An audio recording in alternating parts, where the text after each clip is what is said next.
electronically, I don't know if you want it Thank you. for tonight.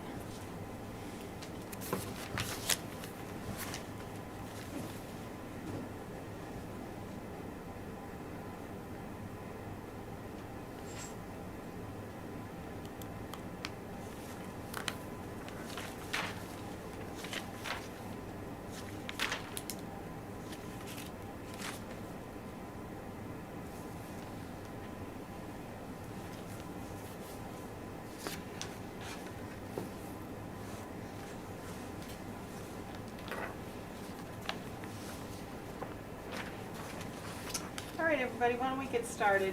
It's 7 o'clock. Welcome to the month of November, Village of Fayetteville Planning Board meeting.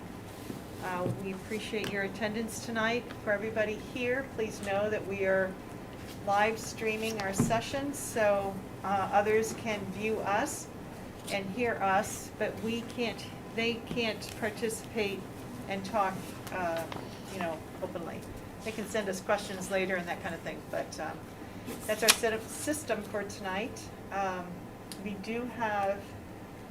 are missing one member of the planning board here tonight. She had a conflict and could not make it, but we have enough members here that we can get started with our agenda. We have a manageable agenda tonight, which is nice for the month of November. So our first item on the agenda is the Oriental Star Restaurant. Do we have some members here to present to us your full intent for your special permit application, special use permit application? So I see you shaking your head, so if you want to go ahead and Sure, share. thank you. And first of all, thank you for being part of a government where a citizen can still come in and ask for the problems that they have here. It's important, especially at the local level. My name's Bill Fisher, and I'm speaking on behalf of Ni Kang Huang and Li Kang Huang, their brother and sister, and my wife teaches them as English as a second language, and that's why they asked me to speak for them. Together, they've operated the Oriental Star Restaurant since 2004, providing both diverse and healthy cuisine to the village. They were recently noticed by the village with an enforcement action and instructed to submit a $375 fee for a special use permit to continue using their drive-up-through window. That window is part of the original design and permitting process when it was built in 1978 as the Pudgy's Pizza. That original drive-up window design is clearly called out in the site plan, which was provided by and in the possession of the village. Reportedly, that permit is permanent and flows with the building and not the business. The buildings were acquired in 1981 by its current and continuous owner, the Brian A. Sellinger Trust. The owner has never received a written notice from the village that the permit for the use of the window was ever rescinded. In 2020, at the height of the COVID-19 pandemic, the Huangs made the proactive decision to protect the health and welfare of the public and the restaurant staff by closing the dining room and making exclusive use of the drive-up window. Thus, the use of the window was an action in direct alignment with the best interest of the village to protect the health, safety, and welfare of its citizens. Upon inquiry with the village clerk, there's been no complaint lodged. Further, I was informed that the reason for the enforcement action was that the drive-up window had been abandoned. The drive-up window was never closed off, sealed, or removed from the building.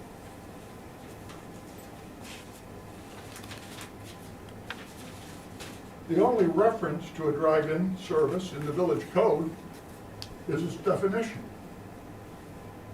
There's no rule, regulation, or code section which references abandoning a drive-up window. There's no suggestion in the code of an expiration date. for the permitted use of such a window. Therefore, it's difficult to understand how there can be a violation.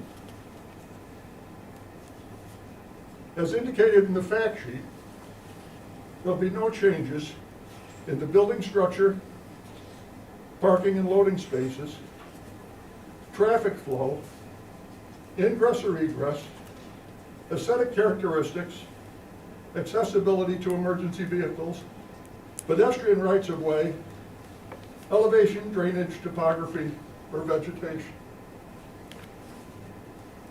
Because the recent use of the drive-up window was necessitated to protect the health and of the public, and because it's the responsibility of the village to do the same to protect the health of its citizens, I don't understand how there could be any violation of the village code. And because the original permit use was never rescinded, the requirement for the special use permit, it would seem, should be moved and the fee returned.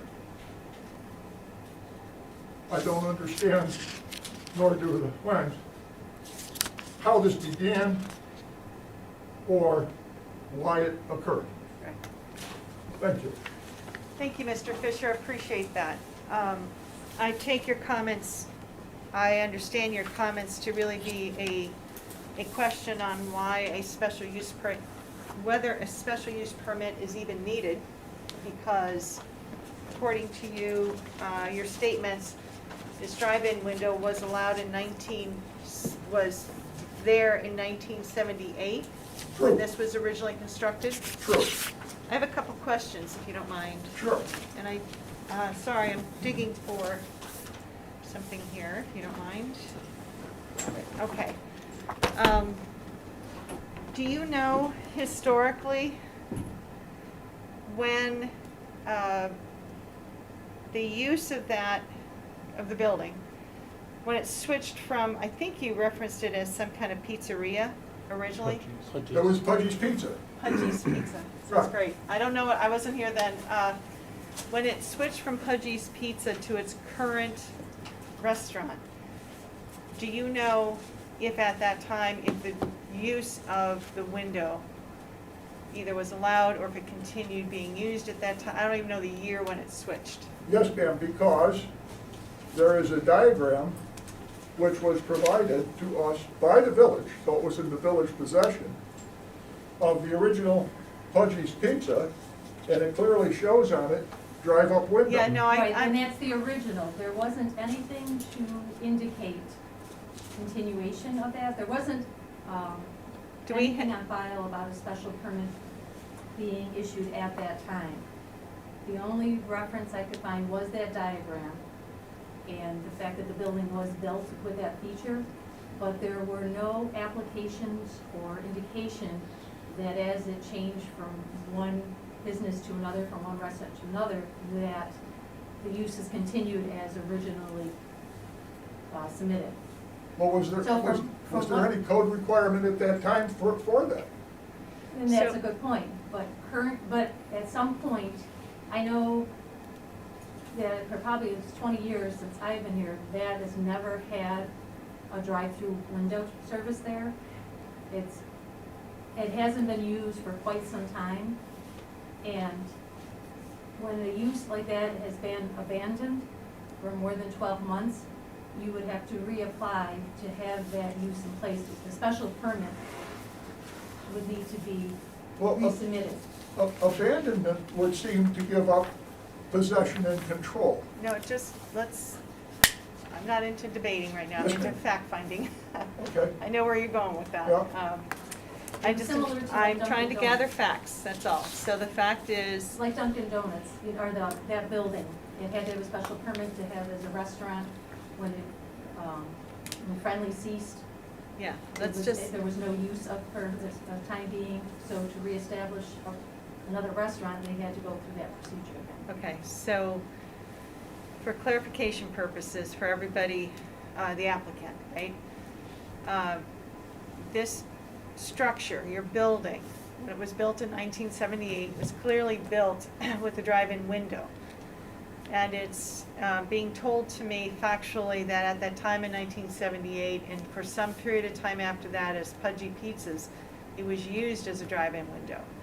Somewhere along the way between then and now, I don't even know when that begins. I don't know if it was 1978, 1980, I don't know when.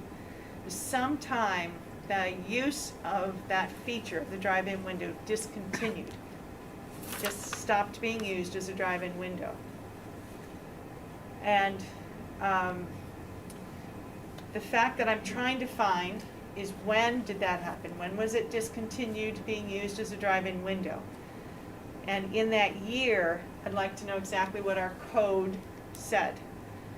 Because there is currently in the code an understanding that if you discontinue not a structure, but a use of a structure, specifically drive-in, then it gets abandoned, and if the future owners of that property want to reuse that structure for drive-in purposes, they have to seek a special use permit to do that.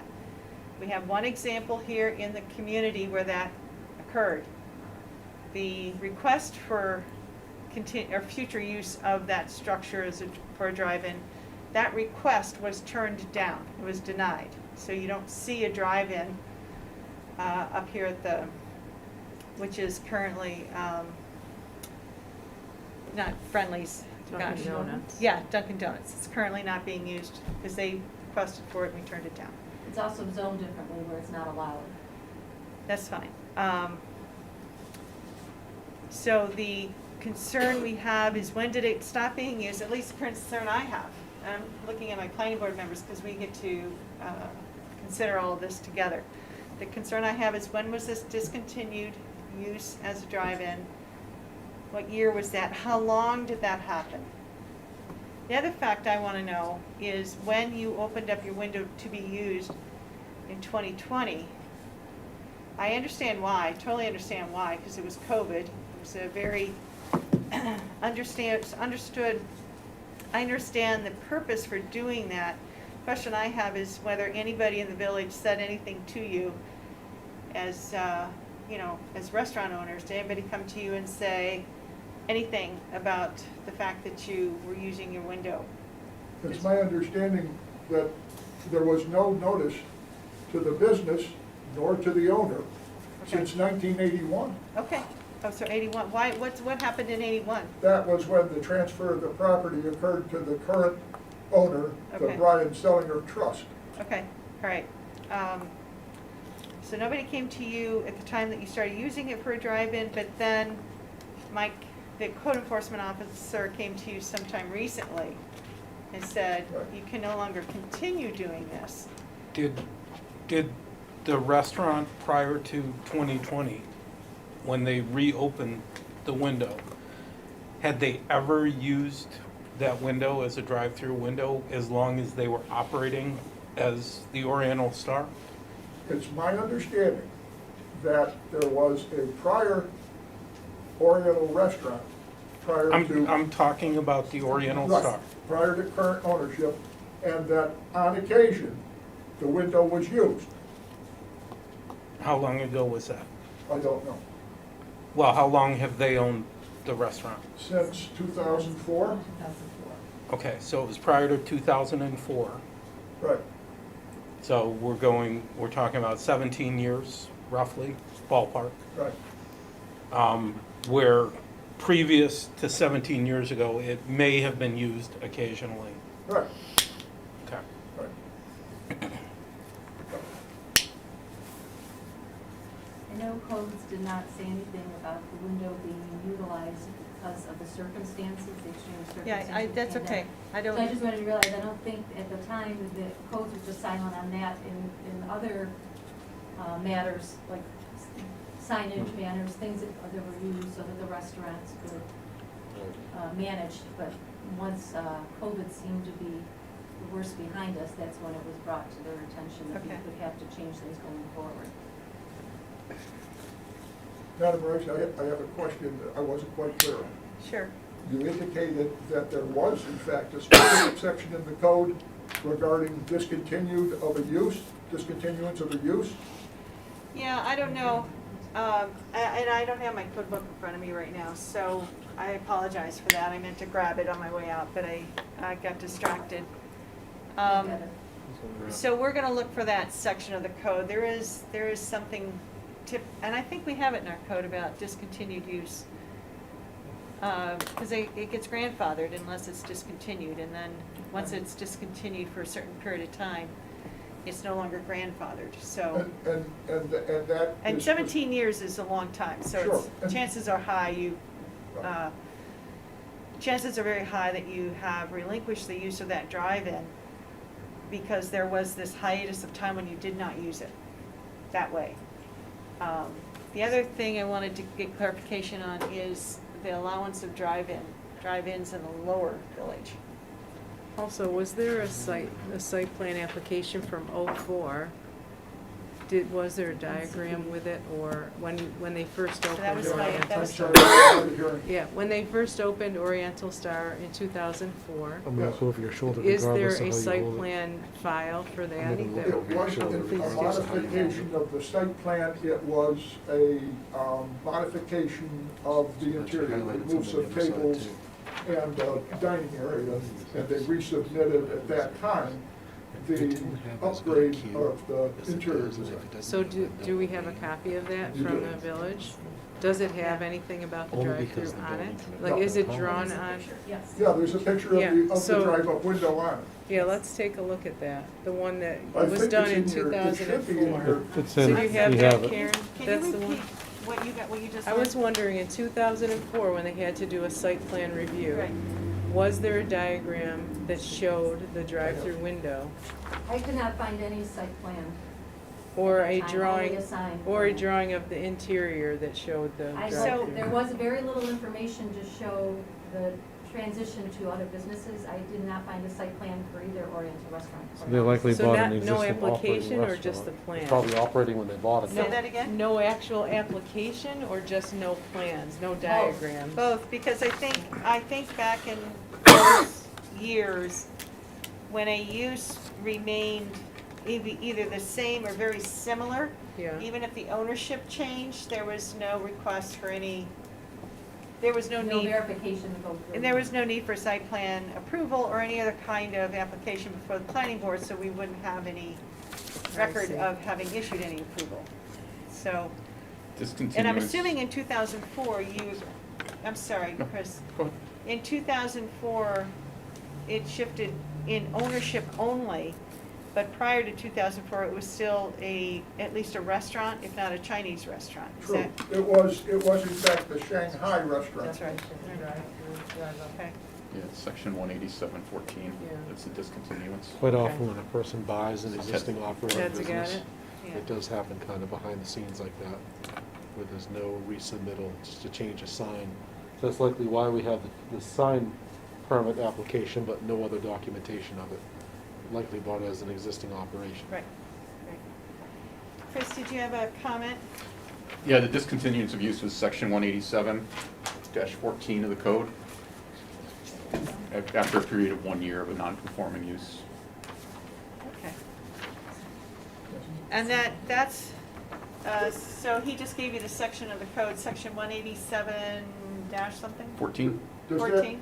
Sir, does that specify drive-up windows or any other specific? It's just considered a non-conforming use, so anything that was authorized by special use permit would be a non-conforming use, and if it was discontinued for up to a year. then Is the window a non-conforming use? Is this the- It would depend if it wasn't in This is the 2004, There's a copy of it. when the site plan was Right, approved. was it on So there? it also depends on whether, I'm sorry, and I'm gonna lean in on the lawyer here.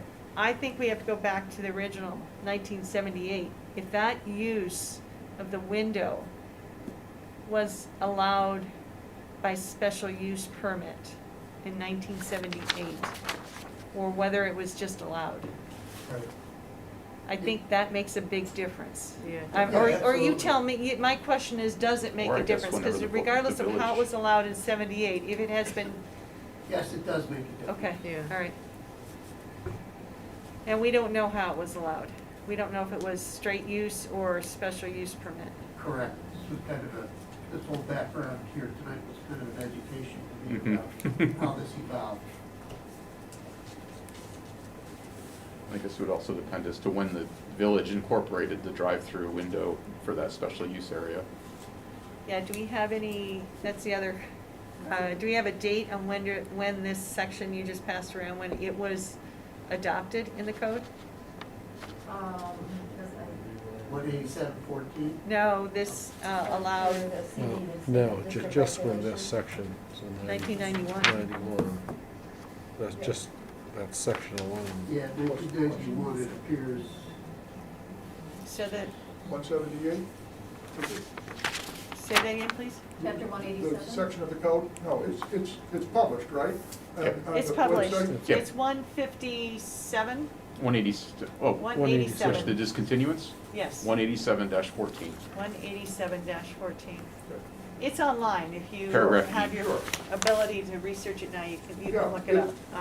there was no cross-reference anywhere No. in the code Right. with respect to drive-up window. The drive-up window is under the zoning district for CB, and a drive-up window is allowed by special use permit. And ma'am, does the permit that was issued, or permission, if it was permit or not, to Pudgy's Pizza, does that flow with the building or the business? Special use permit, to my We understanding, don't- goes with the It parcel. goes with the property, subject to whatever conditions. That was my understanding also. Was mine too, It's that's mine just that we too. don't know if we have But, one. Right. but unless it was, It didn't say in the file that Right. it was a special use permit, just an approval from 1978. Do you have that document? Karen did? say that again? You had the document from 1978, our site plan There was application? little about Pudgy's Pizza. Yeah, what you sent to us, that came from the file with the drawing on it? Yes. I, Or that's new? no, we used, that is the template to show the lay of the land, because it was the only thing we had to indicate how everything was laid out on the parcel. And it reflected that there at one time was such a feature, Yeah. but I don't have anything else in relation to how that was approved at that time, In 78. in 78.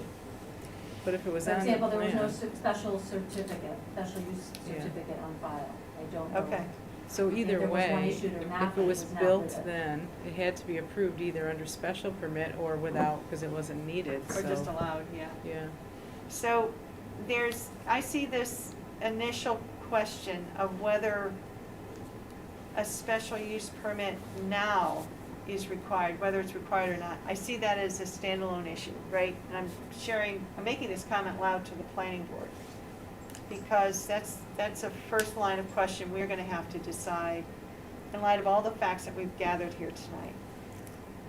But if we could put that question just up on the shelf, we're not gonna put it aside, just up on the shelf right now. If we can look at their request to continue using their drive-in as is, and look at it as not, almost like a fresh request for a special use permit in their property to use this drive-in for their business. I just want us to focus a little bit more on the site itself and what we as a planning board, what questions we may have of the applicant or our code officer's not here right now, but that we may have specific to the site, not just the process. The process is, when did this happen, who approved it, how did they prove it, and how long has it been going on? We've talked that a little bit. Now let's look at the site. So can you provide a little bit of description of the site itself and the appropriateness or the, circulation of vehicles through the site, where the window is and all that stuff? Yes, ma'am. In fact, I've provided in your package Yeah. a diagram, an updated diagram, and this is just modified from the original 1978 Pudgy's Pizza. And it shows on it the physical location of the building with respect to Genesee Street It shows the property boundaries. It shows the location of the building within the boundaries. It shows the setbacks. It shows the number of parking spaces. It shows the plantings and the traffic flow and the drive-up window and 2 lanes on the west side of the building specifically designed to permit flow-through traffic, one at the window and one past it. So it would meet all of the current requirements of the Manual of Uniform Traffic Control Devices. Okay, yes, that's this, Yes, ma'am. yeah. diagram, everybody has that, everybody's looked at Mhm. that. Yeah, I also want to make note that you're asking also for the placement of a storage shed at 8 feet, 12 feet in dimension on your site, towards the rear of your site. Right. And- That was also a requirement of COVID in that their supply chain was interrupted and they needed to have materials on hand for containers of the food. So it's all dry storage. Right. But again, COVID related. Yeah, well, COVID created the reason for it, but now you're continuing to use it. And so you want to get permission to keep it there. Yeah. Right. It's important, just so you understand, our role here is, we understand that because of the pandemic, or let me rephrase that, the pandemic created situations and scenarios for certain things to happen. It didn't cause you to open your drive-in window. It caused everyone to stay home and not want to come out of their car. And you fortunately had, at that time, a structural situation that you could take advantage of, right? That's all understood. We all found little nuggets of opportunities during COVID that we didn't know we had. So the fact that you used it that way during COVID, I'm not exactly sure how to deal with that fact, right? It's understood, and it's understood that recently the code officer let you know that we do have a process for the use of drive-in windows, and that he indicated that you needed to come back before, not back because you've never been here, but to come before us for this process, this request to seek a special use permit if you're going to continue using it that way. So I do think for me, it's another actual little fact, but the fact that there have been no complaints by surrounding property owners who are also in business, and no known congestion or accidents is an indication that the circulation set up right now seems to work. So the hard part for me there is a lot of traffic in and of itself slowed down extremely during COVID. I mean, you could come out in the middle of the day and walk down Genesee Street and not get hit. So, but you've also been operating this year, and I think traffic has been back up to its fluid self. So, planning board members, any questions with respect to site and its circulation? Usually when something like this comes across, they have the civil engineers lay it out, the queue. Obviously, that's not there, but using literally the tip of my finger, I come up with a queue of about 9. So I'm comfortable with the queue. I like that there's 2 lanes for coming out. Like, it's got good flow.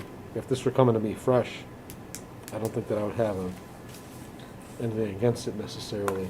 Not looking at setbacks or anything else. Did we run into a drive-through scenario when Starbucks wanted to renovate? No, they didn't have, They didn't have the drive-through. space? Yeah, That's they what don't I have the recall. space. Like, I think they may have wanted drive-in, but They were queuing They out were in the short street on, after they, one well, car. they were kind of short thing. on They didn't have parking any- even, yeah. Any space. I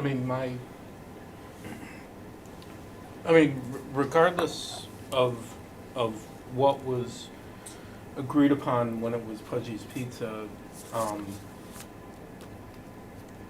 and then the special use permit continuing in both, I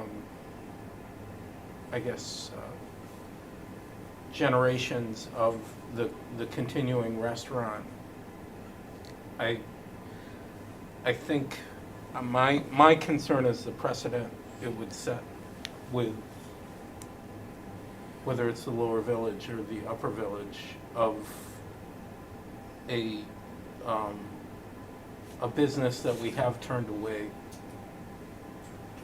previously for drive-through. I know there have been plans that have been presented to us that have initially requested drive-throughs that we've eliminated that aspect of it. I don't know whether any of those. That were in the upper village versus the lower. Mm-hmm. They're different zones. Yeah, they're allowed in the That's what you have to be lower. mindful of. Traditional business does not allow for this.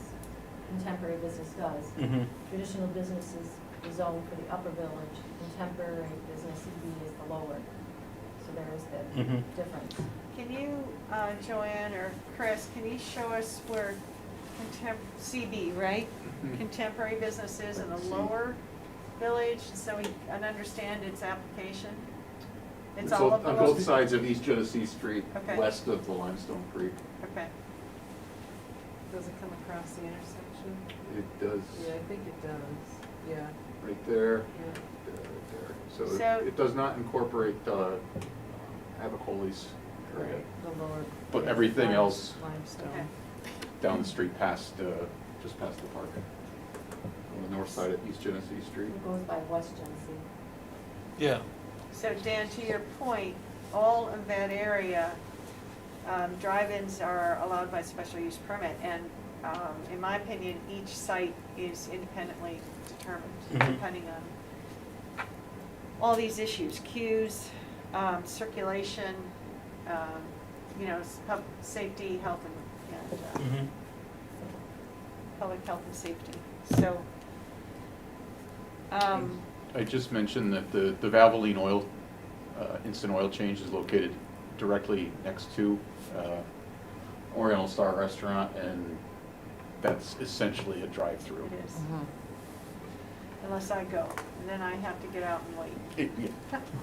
No, but you're right, it's a good point in that cars are coming in and leaving that site with the intention of not staying long, getting in and getting out. So I think, any other comments, board members? Otherwise, let's open this up for a public hearing and see if there are any members of the public who want to speak. And I don't know how you handle that with the streaming service, if they just listen? Oh, yeah, Okay. yeah. It would have to have been viewed in person or. Can I have a motion to open up for Joanne? Do I have a second? Second. Okay, and so we are opening this discussion up now to the public, all of you who are here. If anybody has any comment that you want, other than, if you want to make another comment, you can. If anybody else who's not commented would like to comment on this very specific topic, please raise your hand, tell us your name, your address, and then share your comment.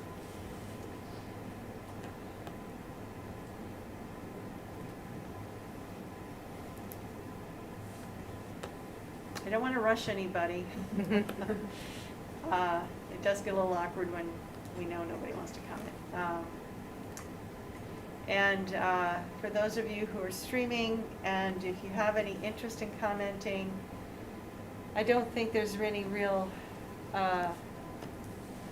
way to do that during the public hearing right now, right? Yeah, it was expressed to share Yeah. that prior by email. Yep, with the okay. person. Okay, so I don't think anybody's interested in commenting. Do I have a motion to close the public hearing? So motion. Second? Joanne, thank you. Public hearing is now closed, and, now we're just open for discussion and decision. I'm gonna go back I'm gonna take that first issue off the shelf. That first issue is whether this, even needs a special use permit to continue operating as a drive-in, and in my opinion, it does. It is very unclear what was allowed, or it's unclear how it was allowed in 1978 when Pudgy's Pizza was originally developed. We don't know by our records. We cannot tell whether that drive-in was allowed by right, whether it was allowed by special use permit, or whether anybody even talked about it, and it just happened. There's just no record of that. So we don't know. We do know that the current owners took ownership in 2004, and that when they took ownership in 2004, from that date until 2020, they did not use the drive-in window.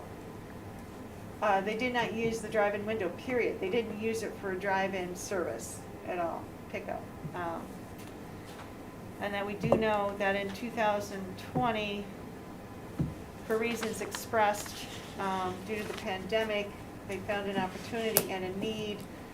They opened the window and began using it as such. Nobody said they couldn't do it in 2020. They continued doing it throughout 20 up until August, September, I don't know, when were you served by? I think it was September yeah. 2021. So they had used their window as a drive-in service from sometime in probably March, April 2020 to September 2021. So even with that use, even during that period of time, it is my opinion that a special use permit is the vehicle by which you need to obtain that approval to continue your use of the drive-in window from this point forward. So that's my opinion. I'm trying to lay out the facts very sequentially so you can follow my opinion. I don't know if board members, if you have any thoughts on that issue. I would agree, because we can't come up with a record. Yeah, we just don't have we don't have the facts back then. None of us were here. None of us were here. So we have to look at it fresh. Say that again? We have to look at it fresh, what we have now. Actually, Joanne, I was here in 2004. Wow, Jane. I know, Shouldn't it's be hard to dating acknowledge yourself. some of that. And I do remember the switch, I remember the switch more because of, not because the current owners came in for any permission to continue using the restaurant I as was is. actually talking about 2000, or it's 1978, because that, to me, if they had that piece of paper and we had that record, then this would be an issue.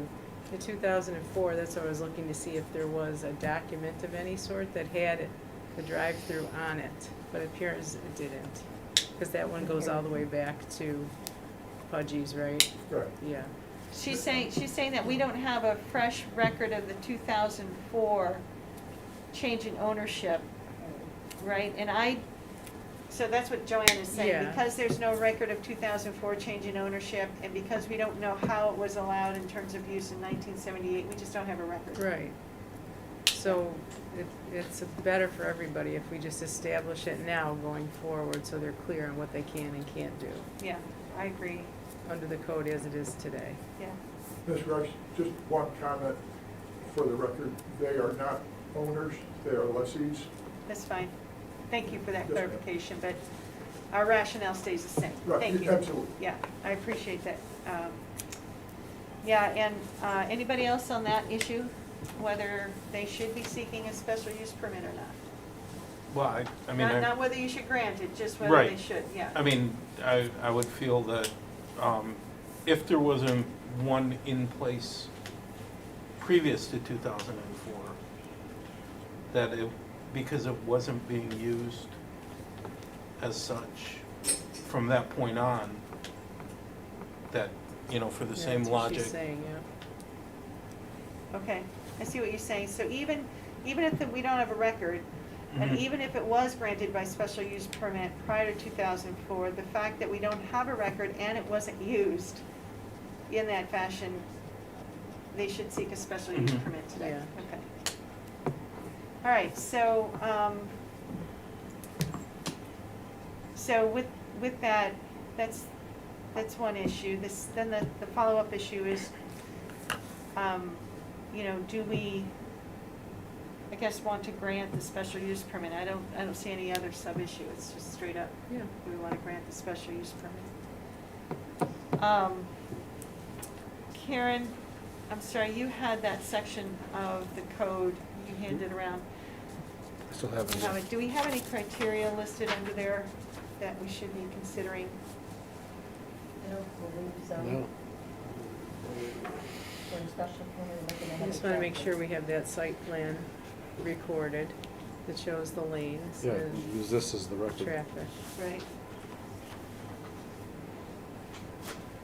The purpose of We a have a chapter of special permit. contemporary business district is to provide for contemporary business activities and community uses generally dependent upon access to and visibility from major roads. These uses and activities shall be designed to minimize impacts upon surrounding properties and upon the safe and efficient movement of traffic. A full range of amenities such as parking, buffering, and screening shall be provided within each site and incorporated in the site development in aesthetically pleasing manner as possible and practical. I think Ted's looking up, there's a separate section for special use permits in general. Oh, okay.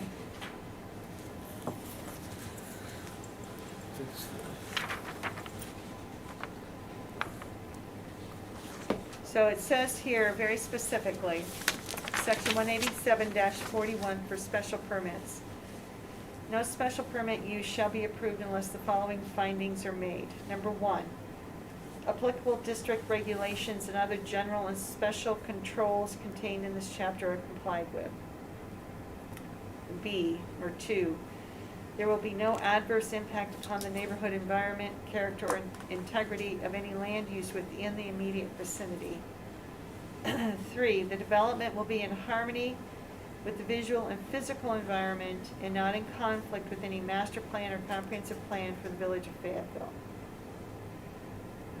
4, adequately designed open space, drainage facilities, landscaping, and other features considered appropriate to the function of the development shall be provided. 5, traffic controls for vehicular and pedestrian movement are designed to protect the safety of the general public and the occupants, employees, attendants, and other persons for whose benefit the use is intended. In making this determination, the planning board shall review but need not be limited to the following considerations: location and adequacy of parking and loading facilities, pedestrian right-of-way, traffic regulatory devices, location, number, and design of points of ingress, accessibility to emergency vehicles, with particular emphasis on proximity to structures, no parking or loading zone or areas, and provisions of turning and free movement. The proposed use will be provided with adequate supporting services such as fire and police, so on and so forth. In making a determination as to the compliance with any or more of the findings and conditions. Okay. Basically, it has to work well. Those criteria are very common criteria that we commonly consider all those criteria in our decision-making. So I wanted to make sure there wasn't anything unique or different for this area. So at this point, planning board, we just need to discuss. I think we should talk through each one of these little points, these criteria. I think for me, the number one question is the safety, public health and safety, and that has to do with circulation on the site. Yeah, there's no difference from if you were parking in this condition. It's not a separate drive-through, you know, so a car could pull in, cross the sidewalk, park, or drive all the way through, so it doesn't really change the circulation at all because of where the drive-through is.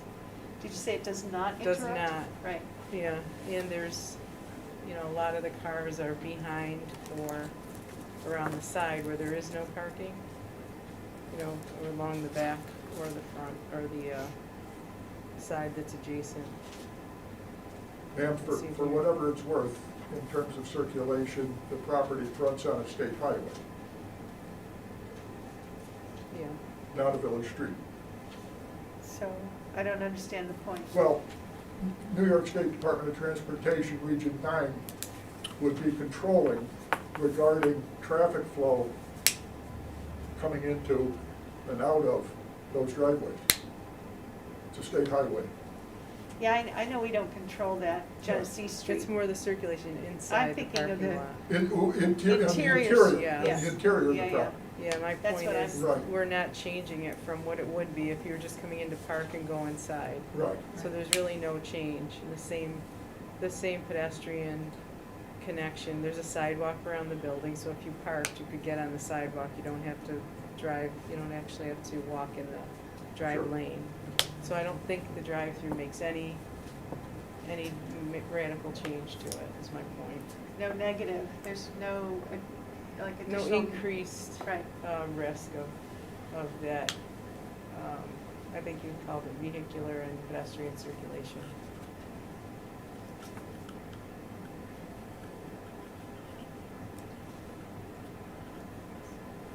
What's your, now that it's been in operation for, let's just say a year, in a few months, how many cars, what's your busiest time of day?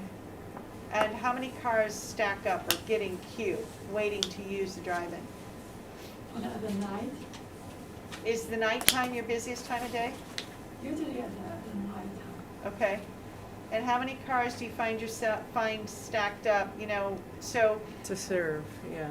How many one car pulls up to the window to pick up, you know, their order, then you have another car that's waiting behind it to pick up its order, and then another car behind it, so it's like a line of cars. Do you ever experience that? She's asking how many cars would be lined up waiting When you to should get, pick up a to drive, get picked up drive in. at the most. About 3 or 4. 3 or 4? Mhm. Okay. And then we have the other space, people can go through. All the way around the If they building. needed to Yeah. drive by, yes. There's plenty of queuing space there. Yeah. Just using the size of Yeah, the it's not a parking coffee space, shop. you get to fours right Right. around there. Or- Or McDonald's or Burger Yeah, King. yeah. Say that again, It's Trish? not a coffee shop or McDonald's or Right. Burger King, so Right. I'd imagine that the traffic is generally restricted to certain times a day. Right. So as Chris, as you mentioned, on the east side of the building is Valvoline. On the west side of the building is a gas station. Yes. So in terms of potential impact on neighboring lots, I don't see this adding any more vehicular traffic or movement on a lot, on their lot, you know, that's gonna be detrimental to what's already being experienced in the neighboring lots. Right. And even the gas station next door, that's a right in there, isn't it? Isn't the curb Yes. cut a certain way? Yes, So, it's only right in. Yeah, it's right next to it. yeah. And that curb that they had there to guide you has been completely flat. Yeah. It's been overrun by everybody. Yeah. Really, you want.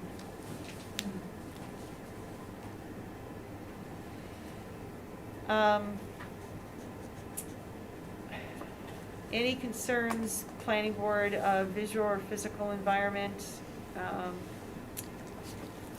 terms of how this is laid out, or whether this drive-in has improvements need to be made or should be made? My experience is I didn't even know they were using the window, so from a visual perspective, Yeah, you it can't didn't see it. make any difference to Yeah. me. I've seen cars there and I've never seen more than one. Yeah. I'm impressed to hear 4. There's good visibility coming out of there, looking either way. The shrubs are low, there's good sight lines on either side. I have no concerns there. So this is, that's my final line of inquiry for me. It doesn't mean it's, someone else doesn't have it, but I wanna know, do you currently have any entrance only, exit only? Your site plan as presented recommends by arrows here that the cars come in on the east side of the building and then come out on the west side of the building. Do you have any actual signage that says that, or do you have any painting on the asphalt that says that? No, I don't believe, there is a sign that says, that gives direction as to which side to come in, but it's not on the asphalt. Yeah, it's a standing sign. Right. Do you know, can anybody pull this up on the? I'm doing it exactly now. Yeah. So the reason I'm asking is, obviously it makes sense if someone is accustomed to coming to your restaurant, they're gonna know how to come in and drive around and come out. But if you don't have a sign that says drive-through window, and, There is a sign I that put says a drive-through. sign on my window say drive-through, but I put it in. With arrows. You have an arrow. so it's on the showing. building itself? A building. It's in the window. In the window. Yeah, in the Yeah. window, yes. Okay. It's really It- clear, like you do see it. There's no sign that says exit only on that side, if that's what you're looking for. Like a sign that says exit only on that side. Okay. Yeah, so that's my concern, and then the exit, we're allowing right and left-hand turns, correct? Currently, it's up Yeah. to you as the driver. You Yeah. wanna wait until you can hang left? It's actually at night, it's not that bad, I've gone Yeah. several times. Only certain times a day, it's an issue, but. Well, that's like Valvoline, it's Yeah. up to you to Right. choose how you wanna get out. We don't, there are, of all the properties along that northern side of the road, we don't require them all to take right-hand turns when they come out. They can all go whatever direction they want, right? So, I don't have any more questions. Any board members? I don't. No? Then do we have a motion? I'll make a motion. Yeah. I'll make a All right, go motion for to it. You gotta approve speak the. up, Scott, so they can hear you. I'll make a motion to approve the special use permit based on this site plan As submitted? as submitted. Yeah. I'll second it. Wait a minute, Okay. gang, sorry, nobody talked Ooh, about the shed. Does the anybody shed. care about the storage shed? And that doesn't need special, are we including that in our special use permit? See Can. if Say we'll all accept in the that. motion. Okay, That would be in the site can. plan though, okay, so, right? so Does that that mean you have includes, to do a separate site plan? There's a No, I mean a site plan Can approval. It you- shows the location of the shed. Yeah, I just don't know if you can do Yeah. it with a special permit, can you? Oh, and is it too close to the property lines? it doesn't require any variance. It doesn't. And so, I don't think the shed needs anything, because it's, I can't hear you. I don't think the shed needs anything as long as it's Complies. complies with the I the think, setbacks. and I'm thinking that its location is what we really want to secure, so the, using the special use permit vehicle and indicating its very location to act as its site plan for the location of the shed, Okay. as well as the drive-through window, is going to be the kind of record that'll be adequate. So go ahead, Scott. Okay. So everything she just said, yes. Motion to approve the special use permit and location of the shed as reflected, based on the site plan as submitted. Do I have a second? I'll second it. Okay, I'd like to read to everybody for the records before we take a vote that there are a few trustees that are very concerned about approving this special use permit as a drive-in, and their rationale, as indicated to me on this note to me, is we all discussed the rationale as they don't want to establish a precedent of just drive-throughs up and down. Our village, we've all known, all of us have known that that's been a very important use issue for us to consider whenever there's an application before us. So I just share that, those concerns, so that you can think about it before you vote. So Scott's made a motion, Joanne has seconded the motion, so let's take a vote. All in favor of the special use permit, say Okay. A. A. Anyone not in favor of the special permit, say nay. Nay. Okay, so we have one nay. Three yeses and one no. That carries the vote. So you are granted your special use permit to continue using your drive-through window. Okay? And your shed. Thank you very much. You're welcome very much. I think that concludes this application. Okay, so, thank you. That's it for you today. You're welcome to stay, listen to everything else if you want Thank to, you but very you're much. done for the evening. Thank you. Thank you, everybody. You're welcome. You're welcome. Have a good night. Next item on the agenda is Michael Brophy Doyle's books. Hopefully you're here for that, because if you're not, then it's going to be a really long night I've for got a you. drive-through I want to talk about. No, my name is Michael Brophy. I've been a rare book dealer for over 20 years. I submitted a special use permit application, a sign permit application for the 225 Brooklake property to open a high-quality used bookstore for book enthusiasts of all ages in the historic Limestone Creek District. I think it's a perfect place for a shop. I'm kind of a recent resident of Fayetteville. My wife and son and I live over off Woodchuck Hill Road. Since coming here, I've been looking around for a retail presence to open a bookshop. We looked downtown on James Street, and then when this space opened up, it just seemed ideal. I think it would be a nice augmentation to the entire historic business district. I think Yeah, the that's space great. is perfect, good pedestrian traffic, and I think everybody needs a bookstore, Yeah. so. Yeah, I totally support the bookstore. It actually gave me goosebumps that we could have a used bookstore locally, right? Yeah. They used to be in every other corner now, so, but I won't let that cloud my No. rational decision-making tonight. So, thank you for your presentation. This location,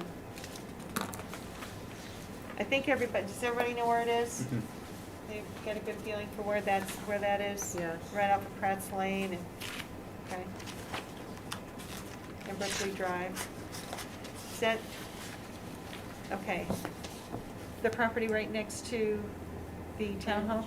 Next to Yeah. town hall, correct. Okay. I don't have any questions, to be honest with you. Where the acupuncture place was? Yes, It that's was, correct. yeah.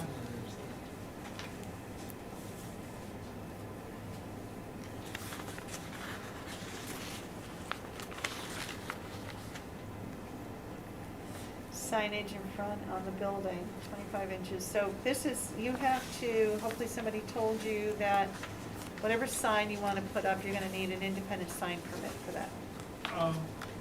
Well, there was a sign permit application for signs on the building, so I provided two variants of that. So I'm that- not gonna have any freestanding signs. Do you have it? Those are options, I think. Oh, There it's is a right here. sign I'm so sorry, yeah. Yeah, There we go. and I provided a street view of the front, adhering to the 24-inch tall criteria.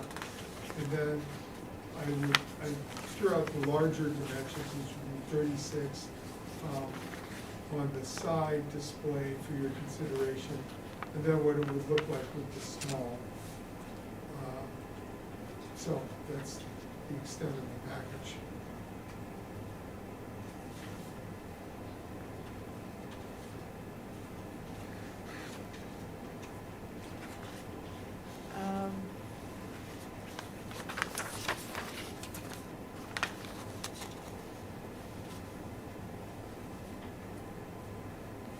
So I think your request for your 24-inch tall, 36-inch long sign is within code. Correct.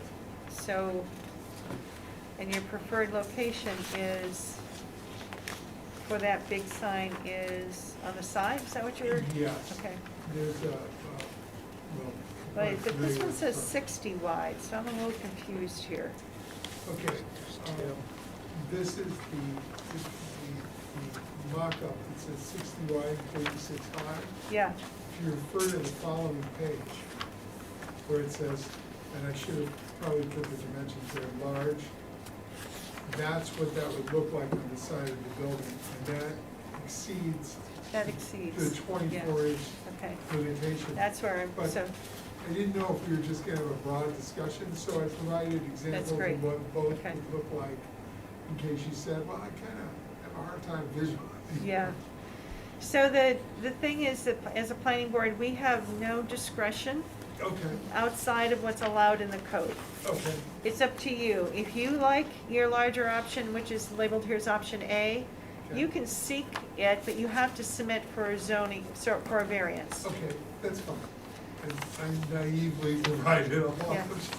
No, I'm glad you did, because it straightened things up for me and maybe also for you, so it's your choice here tonight, if you wanna move forward with the 24 by 36, and you're saying location's gonna be where it's so indicated in option B, then that's what we'll consider. Well, I think that, yeah, if you refer to option B as what's indicated as front, that is what I will move forward with, and then I will pursue the side signage through whatever means necessary there.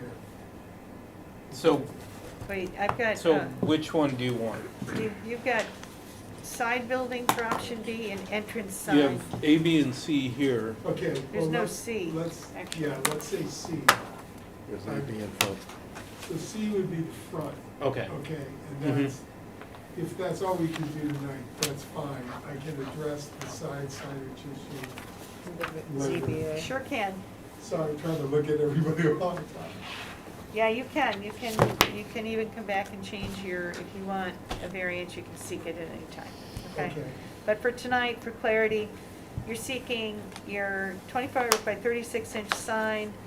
It's option C, which is in the front of the building, between the Exactly. door and your primary window there. Exactly. Okay, all right. Would you want it, well, I guess you'd have to come back either way for a second signage regardless if it's this size or larger. I didn't know If you if you could, wanted to have them approve a total of 2 signs okay. of the maybe- same size. Yeah, maybe that would be, I'm glad that you mentioned that, thank you. If I could get approval for 2 sides of the same dimension, in case I want to use one of the signs from the side, if I decide not to apply for a larger sign, Okay. would that be permissible?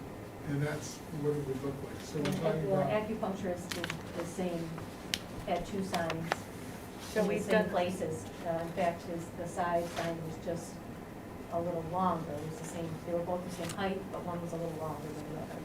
right. as long as it fits within the code, if it's the, you know, how we have Total that 25% Length of, exactly. yeah. Okay. And so are we confident it fits within the code?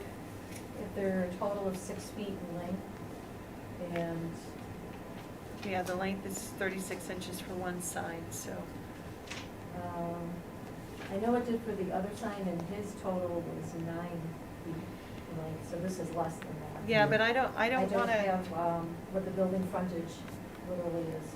do we have what the building frontage is? I We do do not. not. All right, so it's gonna be contingent upon the code officer confirming that this is within 25% of the building frontage. Yeah, he'll have to measure the front. He has to measure it. Yeah. Because I don't wanna, I know the other sign was approved. I know that, Karen, but I just need to rely on, There is, Not having there it is a, sign more than one if time. you look on the special use permit, there is a property diagram with the frontage on it, if that helps.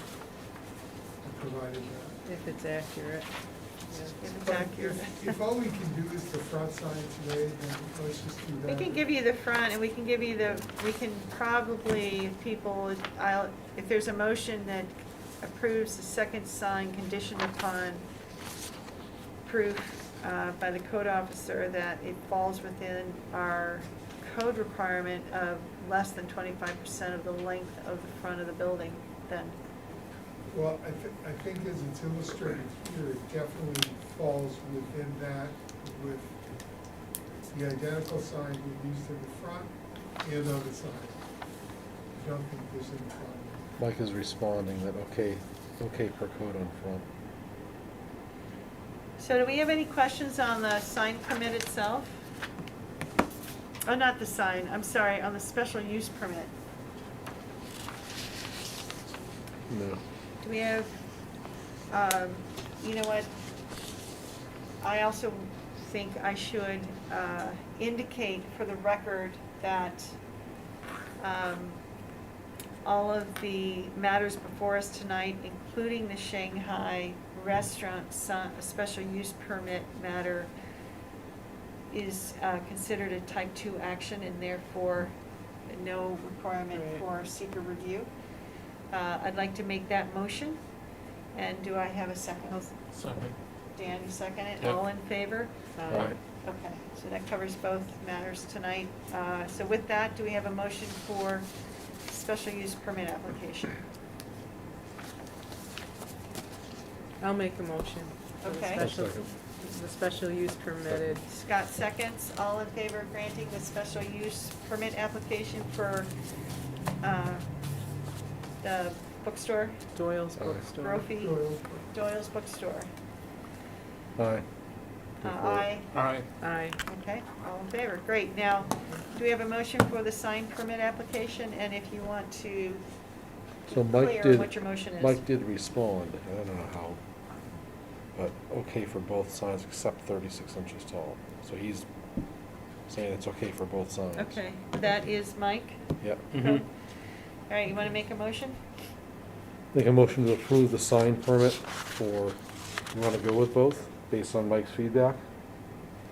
For both the front and the side, being the, I guess we're saying B and C, if I'm looking Not at that to correctly? exceed- Yeah, Yes. probably not to exceed 6 feet. Yeah. Not to exceed 36 by 6 feet, or 24 36, each. yeah. Right. Okay.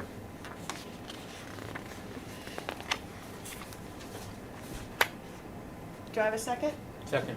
All in favor? Aye. Aye. Okay, Thanks, Mike. That's it? yeah, Thank you very much for your time. thank you. Good luck. Yeah, good luck. I look When do you forward to open? Visiting. Well, It's a great use. I I'm, love that use in the I'm village. hoping to get in before Thanksgiving. Oh, perfect. But we're crunching. I think possibly if we miss that first couple of weeks of December, Yeah. very excited. Yeah. I think Yeah. it's Yeah. a tremendous space, and I think it's gonna be a destination anchor business, Yeah. all on that stretch. So I appreciate everybody's time. Thank you, Sure. Thank appreciate you. your Thank you very time. much. Thanks. So we're gonna move into other business now, and, so let's first, I'm gonna move these out of order a little bit. Let's jump right into our meeting minutes. Any questions? These are meeting minutes for the last 2 meetings, is that correct?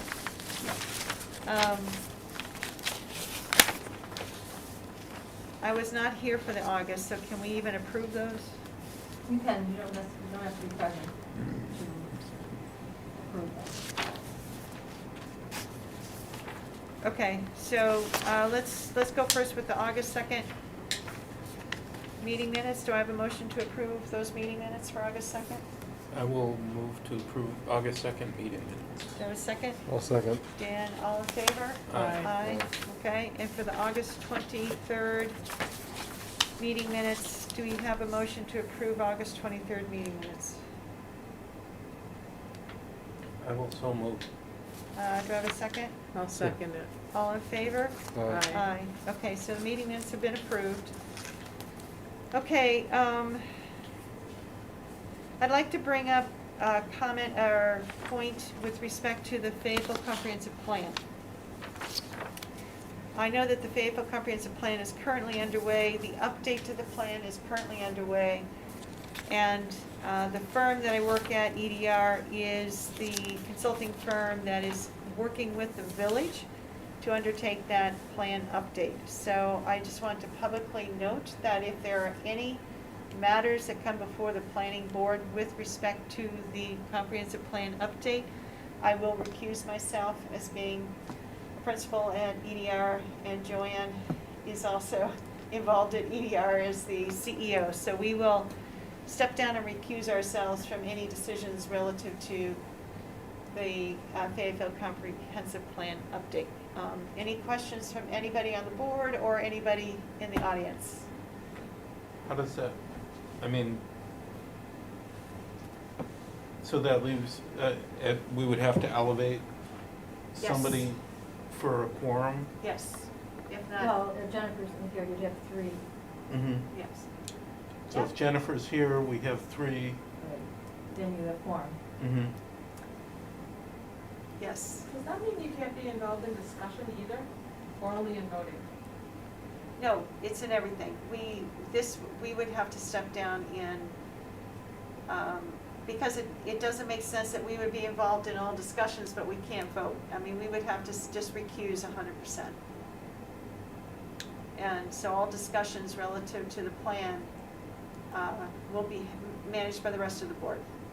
So you can't even voice your opinion? We can look into that more deeply. It's a good question. I'm assuming that it's right now for this tonight, for a discussion, it's a clean, crisp, recusal. But if the law and if Yeah. all other standards indicate that it's okay to get involved in discussions, but to just recuse ourselves from voting, then I would be comfortable with that, but I would need to look into that. And also, in our role, I mean, I have nothing to do with it at all in our firm, but I'll certainly want to look at it. Our role and Jane's role is on the other side of the table, is listening to the village and making Right. sure that our team is providing you with our village with everything we need to have happen. So, I mean, I'm gonna take my own special interest in it, in reading it and understanding it. So, I mean, I suppose we could take questions about it in that manner, if that helps people. I'm trying to think of a way that would be useful to our village, utilizing Jane and I. Right, so it's not that I don't want to be useful to the village, but I just want to make it crystal clear to all, to the public in the greater village that we're not making decisions on both ends of this, Right. So we're going to be involved in the shaping and the actual preparation of the update. So we'll be involved in all community engagement activities and so on and so forth. I will not be managing those, but I am the director of the planning group, and my planning group will be managing those. They will be managing all of that. So in that sense, we will have involvement. But I also know that we need to recuse ourselves when it comes down to if there is a matter in which, we have to, as a planning board, I believe we are gonna need to recommend the update to the Board of Trustees when it hits, when we get to that final draft, still that draft stage.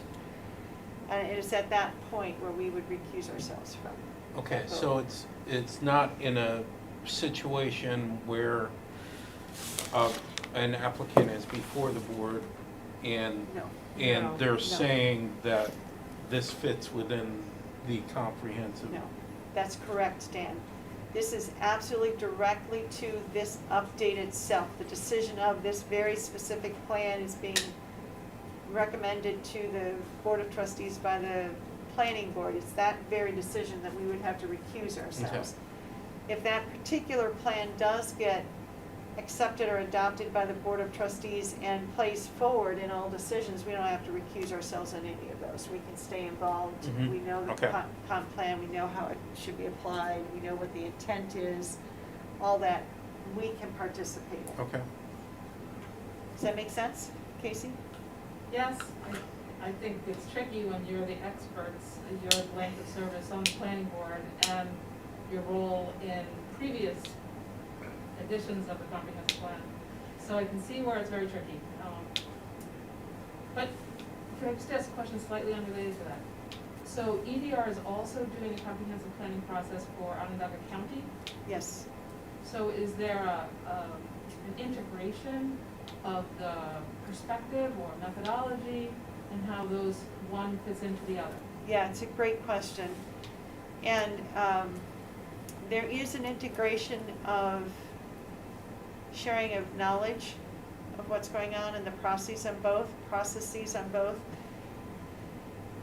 What is decided at the village level belongs to the village level and does not belong to the county. Now, every comprehensive plan at every village and town level must be referred to the county under what they call 239 review. That's a statutory requirement. So the county will review the village's plan whenever we get to that point. And they're just gonna comment, just like this county, this one, just like this one that we received tonight with respect to the drive-through, right? So the county will come back and give their comments with respect to whatever is being proposed by our plan. Then the Board of Trustees will review that, they will review everything else, and that's in their hands. With respect to integrating what's going on the county level from a planning perspective, we're very familiar with that, so we can be aware of that and make sure that gets shared with the community in the shaping of the update of the plan. And it's still the community's local decision on how that plays out. We're just the vehicle sharing the methodology and sharing the information. That's true across every town and village in the county. Is it also true that we seem to have this wonderful opportunity? We have comprehensive planning happening within the village and within the town and within the county. And so that idea of there being cross-pollination between the efforts seems to be efficient. And from the perspective of a citizen who's attending focus groups for the town and planning on attending focus groups for the village, and I just don't have enough time to do everything. Right.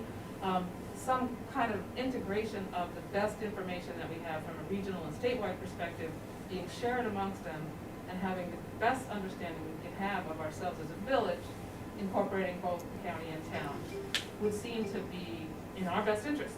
Yes. So I guess I would say I'm in favor of that. Yes. As long as we're being really clear how we're sort of doing that. Yeah. And take as much time as we need to do to get a good one.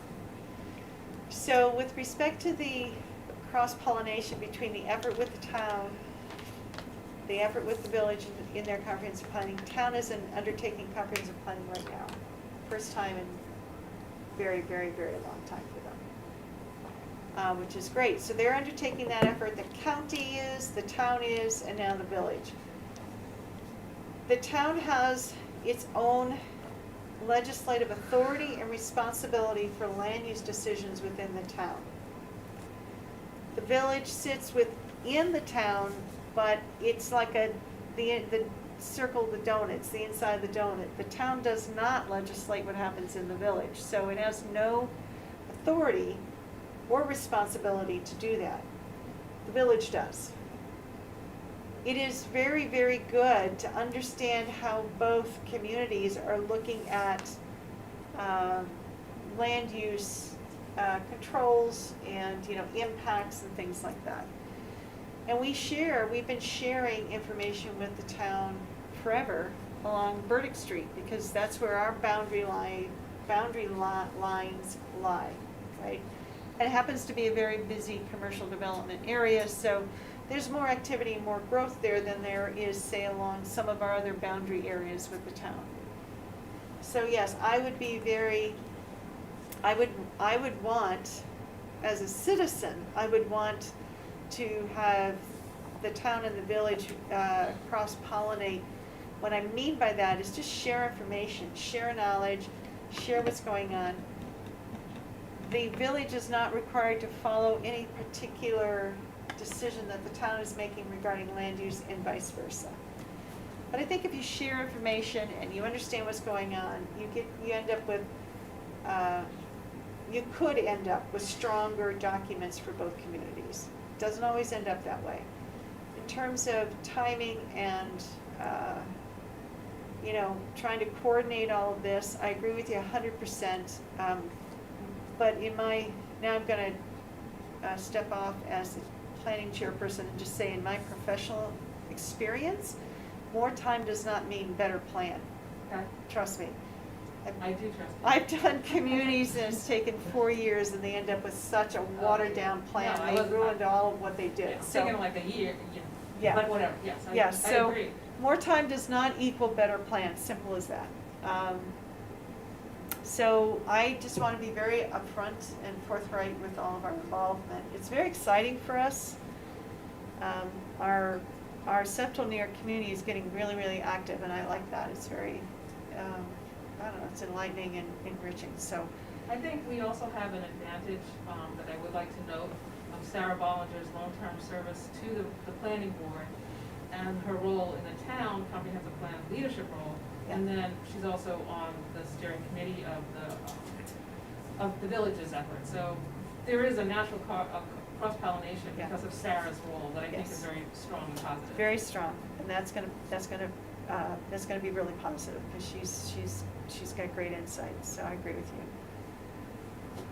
So that's our comprehensive plan comment. I know it's not in the business, but I wanted to make sure it got out there. Other business? The other comment that I see here is 547 East Genesee Street update. I have no update. Yeah, and I just put it there just to make note of that point. I have not heard nor received anything. Okay. So, there you have it. Thank you for continuing to put it there, though. Yeah. Well, it's important to us too.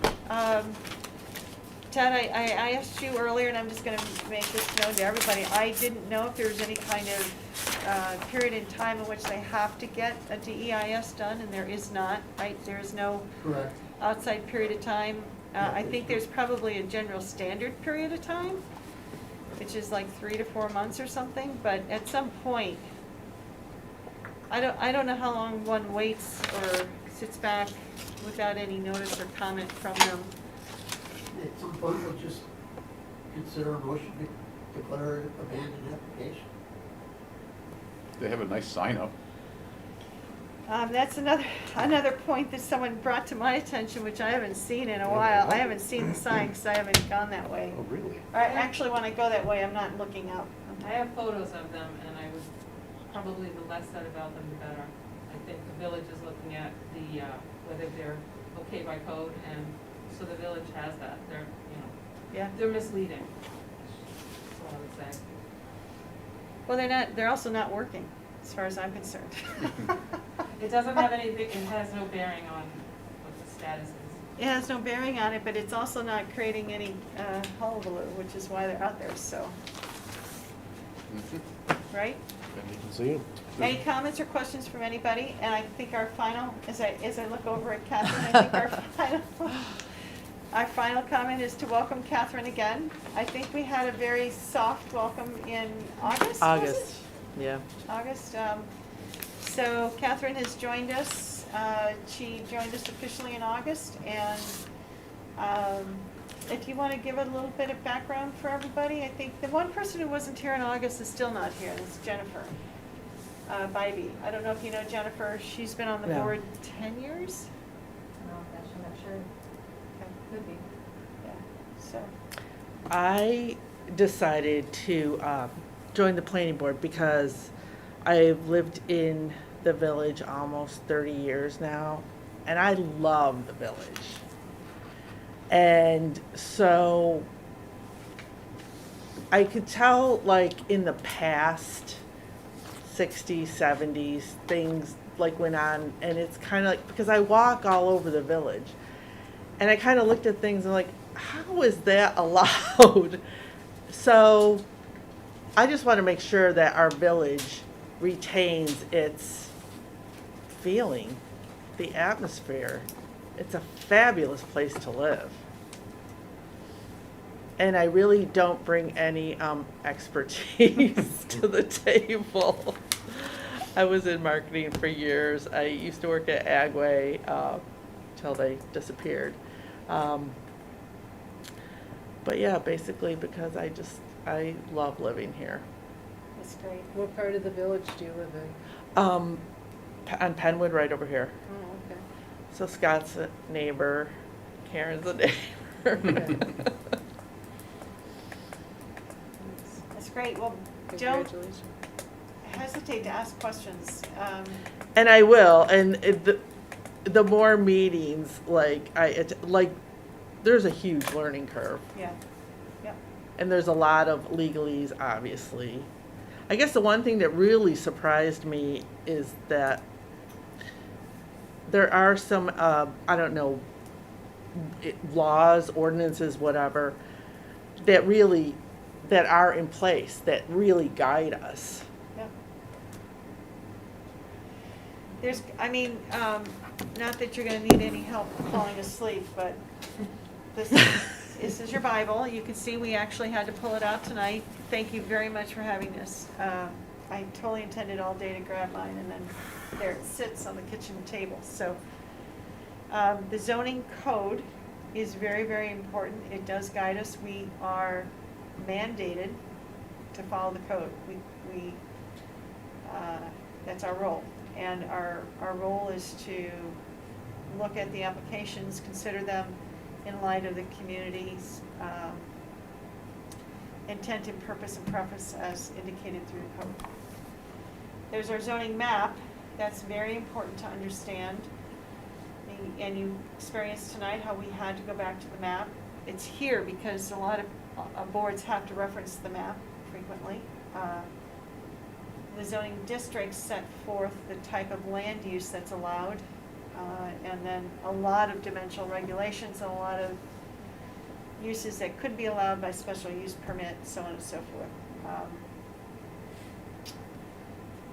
The comprehensive plan, if you have not read that, I would strongly recommend you do read that. As you heard tonight, the village is actively updating it. So getting to understand it as it is written right now will be beneficial as we're trying to update it, right? Anything May I else? ask a question about the current plan? About the what? The current comprehensive plan? Sure. There's so, you read it and then you notice something different.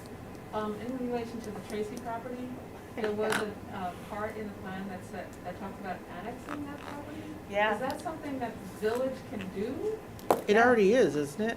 No. No. The Tracy property does not belong in the village. It is a town property. If you look at our map, you can see Oh, a big right. white section Yes. that carves into the village, and that's Tracy. And how did that happen? That, we're guessing something went down at Huller's, probably involved a couple of drafts. Who knows how that happened? So It's been the same owner for 100 years. It's and been they did not Tracy's for agree. 100 years, and They did not want to be When- a part of the when- village at the time. How So- does the jurisdictional line then, how can a village have that kind of power? Is that some type of law? so there's a special process that there's a special process that can be followed if any municipality wants to annex a portion of another municipality. So town to village, village to town, doesn't matter. Okay. We go to war. The hard part there is I think it has to be mutual. No. And so it has to be a situation where, in this case, it's not up to the property owner, it's up to the jurisdiction in which that property lies. And Casey, I'm recalling from, we were knee deep in it 10, 15 years ago with Casanova. But I haven't looked at that in a number of years, so this is upon Jane's memory, which is always suspect. So, the town and the village could say, hey, what are we gonna do about Tracy's property? And the town could say, or the village could just say, we would like to annex it, and the town could say, sure, go ahead. And then there's a very lengthy, special, long, process you have to go through. And that's, I'm not gonna get into And the the details of property that. owner gets involved as well. Very so, involved, Yeah, So, very involved. Yeah, because there would be tax implications. yeah. Yes, yeah, Even though it was in the plan, that is not something that has ever been pursued. that is a correct statement. That's never been pursued. Quite honestly, when it happens today, when annexes happen today, it is, my experience has been, it's because the property wants an extension of sewer or water. They want to be connected to municipal sewer or water. And usually the village is running that system, or maybe the town runs the system, and, they want this property to be connected. It's gonna be connected, we're gonna annex it, it's part of us, and now the taxes happen because the service happens, right? So. Thank you for answering all these questions. Oh, you're I missed welcome. you guys in September and October, so. Yeah, wow, It's good it's to be been the able to- first time in a long, long, long stretch where we have Rare had, to have no meeting, let alone two in a row. yeah, yeah. So, but I don't know, there's a little bit of rumbling on the Hart property, but not enough to say anything, and who knows, so those are the two properties that have kept us busy, otherwise we're back to sheds and, Does the Hart property have something Extensions. in the works? I Say mean, that it's been, one more does time? the Hart property have something in the works? It's been It- nothing for so Nothing long. right now. well, from the, technically, it does, right? It's sitting before the Board of Trustees, or did they actually turn it, I don't know if they actually, turned it down and denied it. they denied the PUD? It was too tall, There's too many nothing- stories, there's nothing wasn't on the it? table right now. Well, that was the I guess decision the that same was made. question, I mean. So knowing that that was turned down, then, yeah, there's nothing in the works there. It's just owned by Hart. So why would that have gone in front of the Board of Trustees? Are you ready? You got another 20 minutes? Oh. That one's worth watching the video. What's that? Was that on video? I think it was. I think it's That recorded, decision? that meeting, yeah. That one's worth watching. That one's worth watching. So I'm going to try to give you in 3 minutes or less a summary of how this works. And I recommend that if you do have time in the next number of days, you look this up in our code and read it, okay? Okay. The section of the code is called Planned Unit Development. Yes. It's a zoning code district. It's a zoning district, planned unit development. Essentially, when a property owner wants to change every property in the village is in a zoning district, every single property. The Hart property is probably in the contemporary business district, and it wants to change its zoning district to planned unit development because it has a very unique plan that doesn't fit into any one of our zoning districts right now. It has a particular unique use for that property, and the current unique use that doesn't fit really in our zoning districts is called mixed use, where there's a mixture of different uses, residential, office, banking, it's all mixed up in one building. So they apply for a new zoning district called a PUD. When you make that application, the Board of Trustees receives the application, and then their first step in reviewing that application kicks it to the planning board. And we undertake a pretty lengthy review of what's being proposed for the purpose of recommending back to the Board of Trustees whether what's being proposed is recommended by us or not. So then our vote is actually a recommendation to the Board of Trustees. When we give that recommendation, then the Board of Trustees takes our recommendation. They're not bound by it, they just consider it. They have to act on the application for a zone change. That application calls for a public hearing, some real, a dive deep into a lot of details, but they make the final decision on that zone change. So with respect to the Hart property and the proposed multi-use, multi-story building, we reviewed it first, we made a recommendation to the Board of Trustees, then they looked at it, And they made their decision, and they denied the application based on, I guess, I don't know if it was just the height of the building, but, because I'm not familiar with their final decision. But that process took a year, took 6 months, because we can't make a recommendation until we really understand everything you heard us talk about with the drive-through, Exactly. circulation, I mean, everything. You can't just say, well, we like 4 stories. Yeah, let's recommend it. We don't do that. We went through how many iterations of the building? 5, 6, I mean, it was very involved, so, but that's why it landed with them. When you have a zone change, it's a Right. legislative decision, and that rests with the Board of Trustees. If you have a site plan approval, special use permit approval, sign permit approval, we take care of all of those.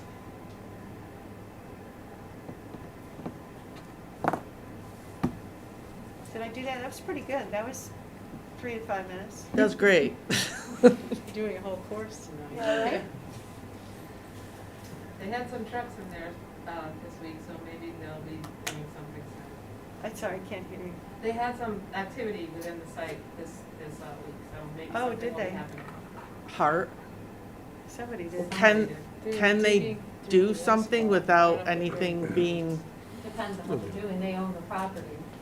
Depends. If They can cut the lawn and clean it up. They're gonna need a site plan approval no matter what they Yeah. do. That's a minimum.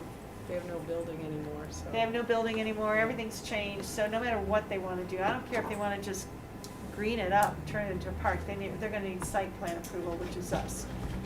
So we'll see whatever they wanna do there.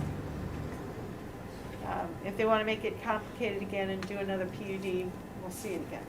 So there's guaranteed, if you're here on the board and they get an application in, you'll get an They'll be opportunity to back, see what's right. going on. Which we all hope something happens, because it's been pretty fallow and ugly As long and as I've lived derelict. here, Huh? as long as I've lived here. Yeah, It was closed? The- well. It was operating as a gas station, so I moved in March of 2010. It was a dry cleaner. The dry It was cleaner a was dry there, but the dry cleaners. cleaning wasn't operational. Oh. And the gas sta, or the car wash was Car wash, operational, but yeah. I don't think that it was working for more than 6 months. And there was Verizon in there. What year was that? 2010. And It then was it a was good dry cleaner. dilapidated for 5 or 6 years before they demolished it.